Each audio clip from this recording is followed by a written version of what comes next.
Ahora vamos a hablar del Ecuador, porque el Parlamento retomó el juicio político contra el expresidente Guillermo Lasso, impulsado por 3 asambleístas del Movimiento Revolución Ciudadana, que plantearon la necesidad de retomar el juicio, porque a su criterio el gobierno de Guillermo Lasso dio paso a la corrupción.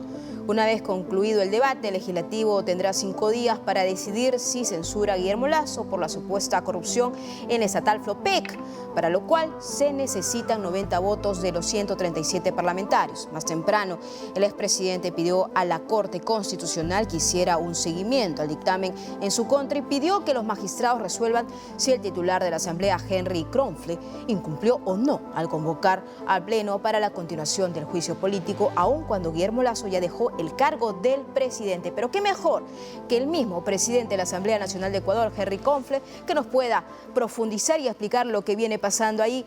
¿Cómo está? Muy buenas tardes, le saluda Carmen Alvarado. Un placer tenerlo. Muchas gracias por la invitación, el gusto es mío. Un saludo para usted y su audiencia.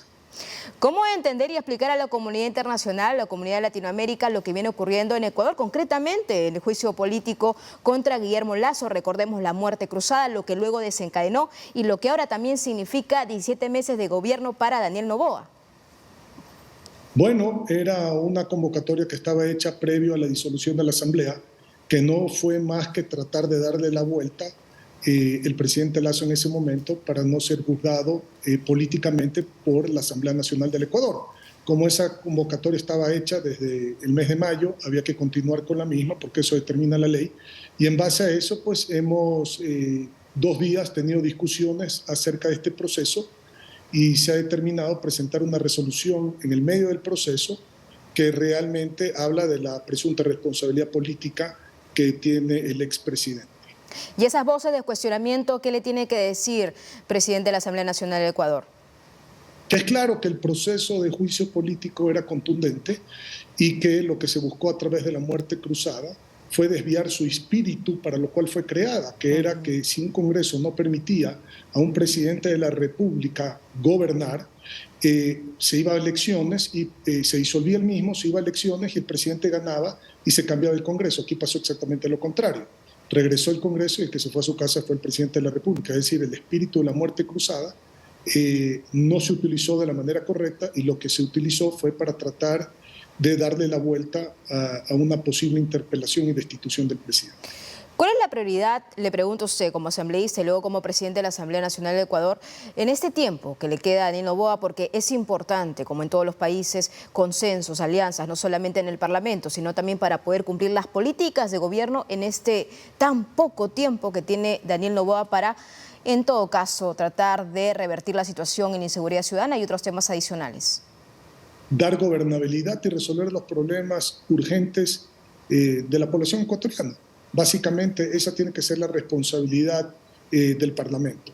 Acelerar los proyectos de ley y cumplir con los términos, aquellos que son económicos urgentes que envíe el presidente de la República para tratar de cambiar la situación del empleo, trabajar mucho por la seguridad, por la salud, por la educación, que en todos esos ámbitos el país realmente está despedazado, destrozado, me atrevería a decir, y justamente resolver esos problemas que son los más urgentes, más allá de los problemas coyunturales que también agobian el Ecuador, como posiblemente un fenómeno del Niño, y por lo tanto aprobar una ley de prevención de riesgos. Me genera mucha curiosidad, señor Henry Kronfle, cómo ustedes han encontrado, usted particularmente, cómo ha encontrado hacer un balance luego de esta muerte cruzada, lo que vino después las elecciones, ahora que es una nueva gestión, bueno, iniciando, ¿no?, lo que podría ser también una nueva era para Ecuador, con una nueva generación, con un presidente joven para el Ecuador, lo que puede significar también un giro impresionante, generacional, no solamente de sus políticas, ¿no?, sino también de lo que podría configurar para el mismo Ecuador, que bien sabemos que está sumido en un tema de inseguridad ciudadana. También hemos escuchado algunas propuestas del mismo presidente, como estas cárceles flotantes. Hay muchas situaciones muy interesantes, pero la forma es cómo concretarlo. Desde el Parlamento, ¿cómo se puede ayudar a que se puedan materializar todos estos hechos?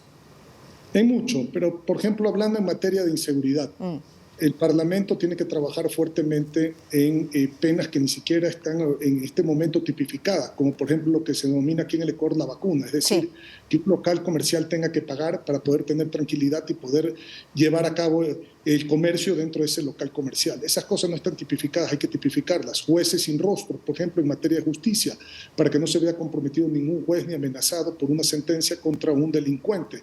Control de fronteras, control de puertos, control de aeropuertos, drones, quitar los pasos clandestinos en la frontera del Ecuador con sus países vecinos. Es decir, hay toda una serie de actividades que se pueden normar, inclusive obligar a que se devenga dentro del presupuesto general del Estado el presupuesto en materia de seguridad, que con el gobierno del expresidente Guillermo Lasso no se atendió ni el 10%, imagínese usted, y se le echaba la culpa del problema de inseguridad al Congreso cuando el gobierno no devengaba ni el propio presupuesto general del Estado. Entonces, pues se pueden actuar en muchas formas por parte del Congreso, pero definitivamente se necesita en el ámbito internacional la cooperación para el crimen organizado. Y en el ámbito nacional se necesita realmente la voluntad política y la mano dura, obviamente en proporción a los crímenes, para poder respaldar a la policía y actuar en los crímenes comunes que son los que le quitan el sueño a los ecuatorianos, que son, por ejemplo, el homicidio, el secuestro, la violación, el robo y la vacuna, como le digo.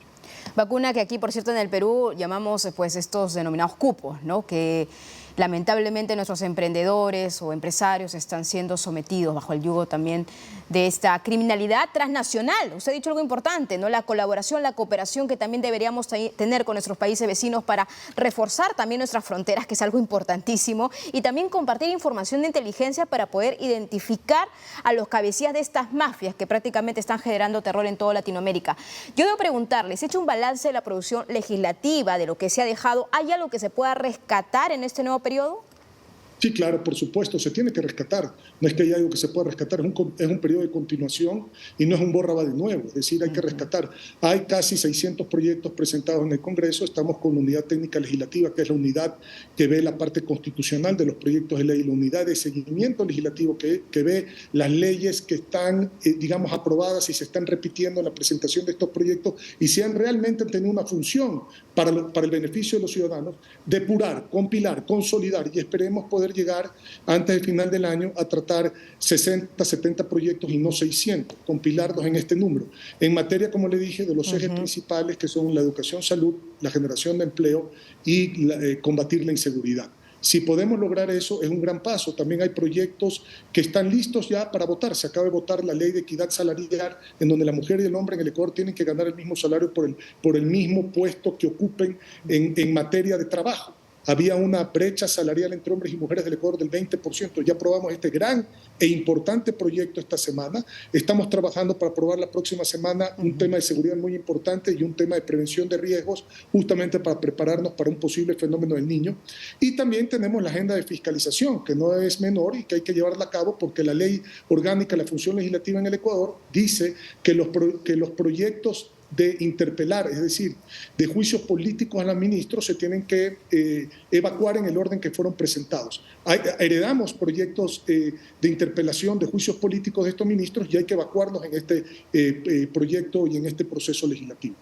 Larga tarea que tienen, ardua, por cierto, rescatar, evaluar, procesar, darle viabilidad y también generar nuevos proyectos legislativos para que sean en bien de la sociedad ecuatoriana. Muchas gracias a Henry. Sobre todo eso. Los ecuatorianos. Eso es lo más importante. Así es. Y hacer de manera urgente. La gente no espera.